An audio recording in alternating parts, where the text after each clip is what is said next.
period and post-war. So what was the Commonwealth of the Philippines?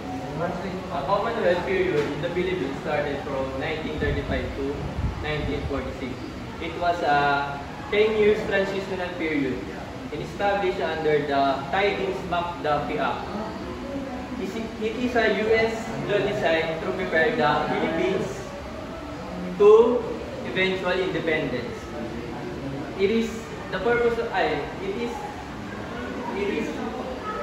is granted as Filipino to increase our self-governments, but still under the supervision of the U.S.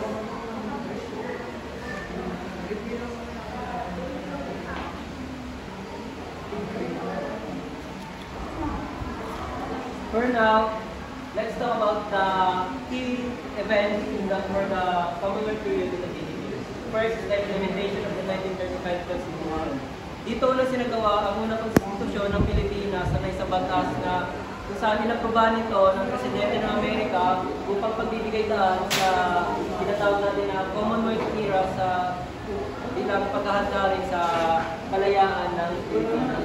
Next is the election of Manuel L. Quezon as the first president of the Commonwealth.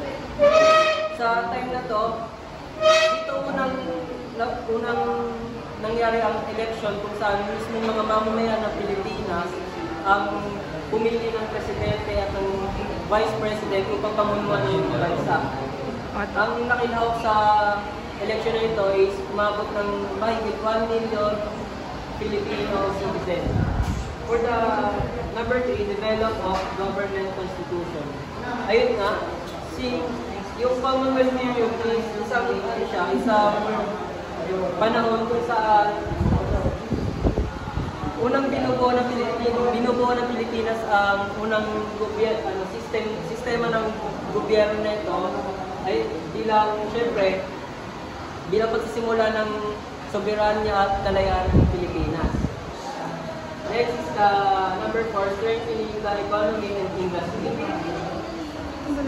Ito naman sa panahon naman sa time naman ng Commonwealth period na to, kung saan gumawa na ng mga batas kung saan nais nitong pangatin ng ekonomiya at palaguin yung bansang Pilipinas sa pagdating sa mga resources nito at sa industriya. Next, number 5, improving education and health. Dito naman, sinabatas si Manuel Quezon ng paggamit ng sarili nating lengguwahe, which is parang sinabatas na ang pambansang language ng Pilipinas is yung Tagalog. Kung saan ang Tagalog ay itinuro sa lahat ng paaralan sa buong bansa. Number 6, liberation of American rule. Dito, sinagawa ng Amerika yung Amerika at ng Pilipinas yung paggawa ng mga batas kung saan sumusuporta ito sa Commonwealth period ng Philippines. For the sa mga pagbabago naman, mga reforma na nangyari sa Pilipinas natin noong panahon ng Commonwealth. Una, ang land reform or distribution of the land to the farmers. Ayun nga, ang land reform is tumutukoy kung saan yung gobyerno ng Pilipinas is binabahagi sa mga Filipino citizen sa mga Filipino citizen o magsasaka na pangalagaan nila yung lupa binigay sa kanila upang palaguin yung ekonomiya ng Pilipinas. Since nawalan tayo ng karapatan dito ng mahabang panahon dahil sinakop tayo ng mga Spanish. Sa education reform, ay naman, mas pinalawak yung sistema ng education natin. Kung nagkaroon dito ng karapatan yung mga kababaihan na makapag-aral. Kumbaga nagkaroon din tayo ng equality pagdating sa education. Tinuturo dito English at ang Tagalog, which is yung tinuturo dito yung English at Tagalog dahil yun ang pangunahing lingwahe ginagamit natin sa mga panahon ito. Next naman yung health reform. Kumbaga nagkaroon na tayo ito yung panahon kung saan nagkaroon na tayo ng health access sa gobyerno natin, tapos dine-develop nila yung pagkakaroon ng sarili nating kakayahan pagdating sa kalusugan. Next naman is the economic reform, kung saan yun nga, nagano na tayo dito, nagsimula na tayo lumang pagdating sa ekonomiya, ginamit natin ang mga natural resources na available sa atin, upang mabuhay yung ating industriya. And sa panahon na to, tinatag din yung tinatawag na national security. Yung kumbaga tinayo dito yung isang sistema kung saan pinoprotektahan yung security ng rice and corn sa Pilipinas upang magkaroon tayo ng kakayahan na suportahan ng sariling pangangailangan ng bansa at makapag-export tayo nito sa ibang bansa. Lapitan mo ngayon. Stand to Japan during World War II. Nalapit naman tayo. Lakas mo ah. Naghahanda po tayo sa pagtayo natin ng sariling government system and wala pa tayong capability na makipagsabayan sa ibang bansa pagdating sa war. Having economic problems. Nagre-recover pa tayo sa colonization ng mga dayuhan so hindi pa masyadong develop ang mga resources natin to overcome our economic problems. Ihingas na. After Having political problems. Dito naman is, ito pa lang yung simula ng pagbuo natin ng sariling government system, which is the Commonwealth of the Philippines. President of Commonwealth, Manuel L. Quezon, 1935-1944. Sergio Osmeña, 1944-1946. Manuel Rojas, 1946.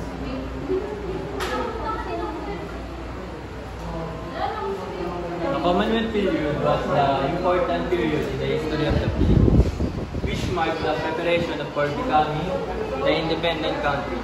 So kaya siya naging mahalaga dahil dito tayo parang naging nabuo na parang maging official Philippine sovereignty.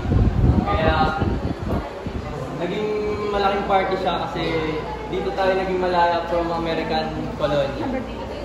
Then the post-war period. Go. The post-war period in the Philippines started from 1946 to 1965. It was a period of improvement and strengthening of the country as the damage of the World War II and Japanese War. Post-war period started from 1946 to 1965. Ito yung mga panahon na kung saan nagsisimulang bumawa ng bansang Pilipinas sa epekto ng ikalawang digmaan. The Philippines 1946. Noong Hall Before 1946, isang kasaysayang araw ay tala sa kasaysayan ng Pilipinas na official na nakamit hanggang sa kalayaan mula sa Estados Unidos. Ang kaganapang ito ay hindi lang sa simpleng pagtiligan. Ito ay simbolo ng pagsusumikat at sakripisyo ng mga Pilipino sa loob ng maraming taon.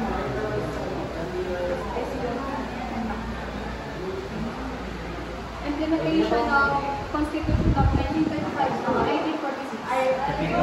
Ang Constitution ng 1946 na kilala bilang Constitution ng Ikalawang Republika ng Pilipinas ay isang mahalagang dokumento na naglatag ng mga batayan na pagkamalan. Lakasan mo!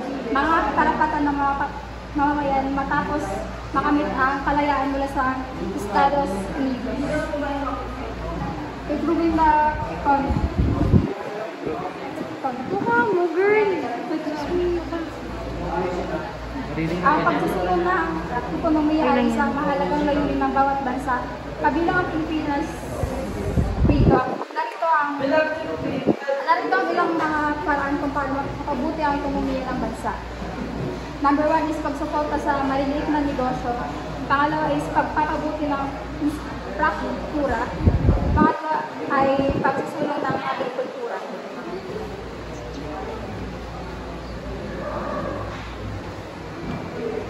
Number 4 is improving education. Pagpapabuti ng edukasyon sa Pilipinas. Ang edukasyon ay isa sa mga pangunahing salik na nagpapagdan ng kaunlaran ng bansa Pilipinas, ang sistema ng edukasyon ay makatuloy na humaharap sa mga hamon kabilang ang kakulangan sa pasilidad, mababang kalidad ng pagtuturo at hindi pa pantay na access ng oportunidad upang tunay na pagbabawal kabulan. Mahalaga ang mapabuti ang edukasyon sa lahat ng antas.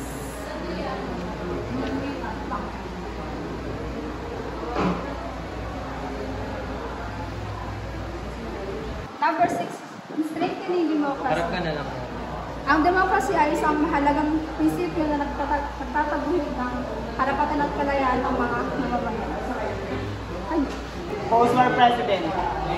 Ang unang presidente ng Pilipinas, Manuel Rojas from 1946 to 1948. Pagkakaroon ng tungkulin sa pamahalaan, si Rojas ay naging bahagi ng pro-Japones na pamahalaan ni Jose Laurel.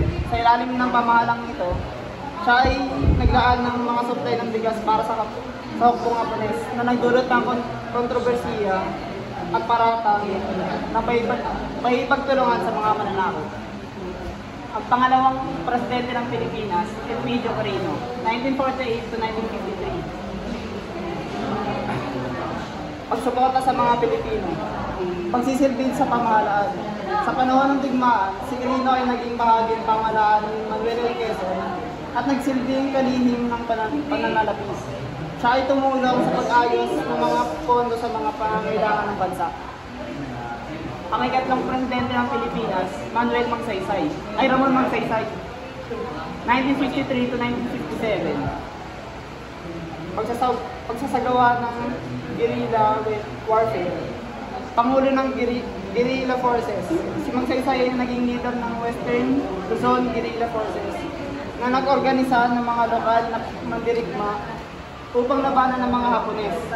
Ang kanilang pangunahing layunin ay ang paglayo ng Sasambales mula sa mga mananakop.